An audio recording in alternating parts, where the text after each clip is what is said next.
மத்தேயு 17 அதிகாரம்.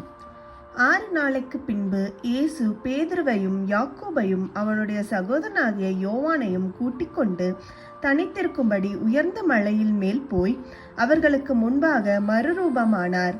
அவர் முகம் சூரியனைப் போல பிரகாசித்தது.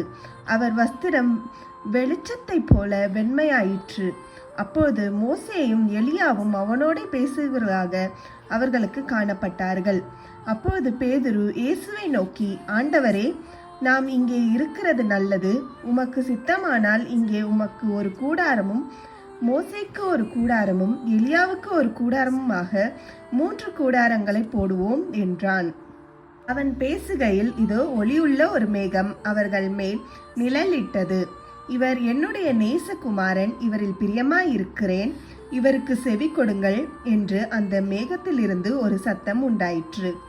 சீஷர்கள் அதை கேட்டு முகம் குப்புற விழுந்து மிகவும் பயந்தார்கள். அப்பொழுது இயேசு வந்து அவர்களை தொட்டு, எழுந்திருங்கள், பயப்படாதேயுங்கள் என்றார்.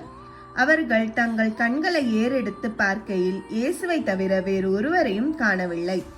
அவர்கள் மலையிலிருந்து இறங்குகிற போது இயேசு அவர்களை நோக்கி, மனுஷகுமாரன் மரித்தோரிலிருந்து எழுந்திருக்கும் வரைக்கும் இந்த தரிசனத்தை ஒருவருக்கும் சொல்ல வேண்டாம் என்று கட்டளையிட்டார். அப்பொழுது அவருடைய சீஷர்கள் அவரை நோக்கி, அப்படியானால் எலியா முந்தி வர வேண்டும் என்று வேதபாரகர் சொல்லியிருக்கிறார்களே, அது எப்படி என்று கேட்டார்கள். இயேசு அவர்களுக்கு பிரதியுத்தரமாக, எலியா முந்தி வந்து எல்லாவற்றையும் சீர்படுத்துவது மெய்தான். ஆனாலும் எலியா வந்தாயிற்று என்று உங்களுக்கு சொல்லுகிறேன். அவனை அறியாமல் தங்கள் இஷ்டப்படி அவருக்கு செய்தார்கள்.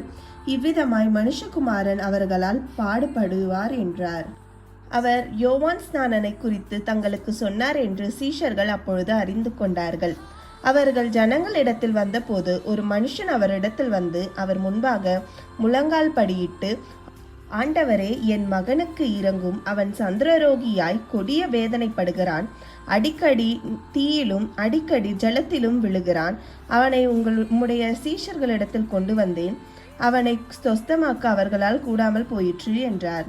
இயேசு பிரதியுத்தரமாக, விசுவாசம் இல்லாத மாறுபாடுள்ள சந்ததியே, எதுவரைக்கும் நான் உங்களோட இருப்பேன்? எதுவரைக்கும் உங்களிடத்தில் பொறுமையாய் இருப்பேன்? அவனை என்னிடத்தில் கொண்டு வாருங்கள் என்றார். இயேசு பிசாசை அதட்டினார். உடனே அது அவனை விட்டு புறப்பட்டது. அந்நேரமே அந்த இளைஞன் சொஸ்தமானான். அப்பொழுது சீஷர்கள் இயேசுவினிடத்தில் தனித்து வந்து, அதை துரத்திவிட எங்களால் ஏன் கூடாமற் போயிற்று என்று கேட்டார்கள். அதற்கு இயேசு, உங்கள் அவிசுவாசத்தினாலேதான். கடுகு விதை அளவு விசுவாசம் உங்களுக்கு இருந்தால் நீங்கள் இந்த மலையை பார்த்து, இவ்விடம் விட்டு புறப்பட்டு போ என்று சொல்ல அது அப்புறம் போம். உங்களால் கூடாத காரியம் ஒன்றும் இராது என்று மெய்யாகவே உங்களுக்கு சொல்லுகிறேன். இந்த ஜாதி பிசாசு ஜெபத்தினாலும் உபவாசத்தினாலுமே அன்றி மற்றெவ்விதத்தினாலும் புறப்பட்டு போகாது என்றார். அவர்கள் கலிலேயாவிலே சஞ்சரிக்கும் போது இயேசு அவர்களை நோக்கி, மனுஷகுமாரன் மனுஷர் கையில் ஒப்பு கொடுக்கப்படுவார். அவர்கள் அவரை கொலை செய்வார்கள். ஆகிலும் 3ஆம் நாளிலே உயிர் தெழுந்திருப்பார் என்றார். அவர்கள் மிகுந்த துக்கம் அடைந்தார்கள்.